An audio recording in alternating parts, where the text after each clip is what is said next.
aspect of sound. And I also want to understand how to read sheet music, how to write sheet music, how music works, what is a major chord, what is a minor chord, how chords are constructed, why certain progression have certain, what causes consonance, what causes dissonance in sound. And I had to study cognitive neuroscience and understand why certain chords together creates dissonance in the mind and what causes consonance. So what started off as a hobby just became a really deep infatuation. It's the same with art, because when you get into art and drawing and painting, you begin to realize that if you look at all of our great predecessors, from Da Vinci to Einstein to Tesla and all of these great phenomena, all of them studied art and music.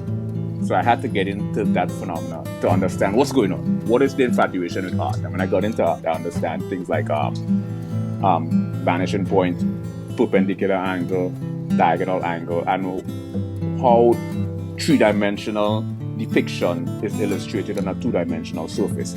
So things like art and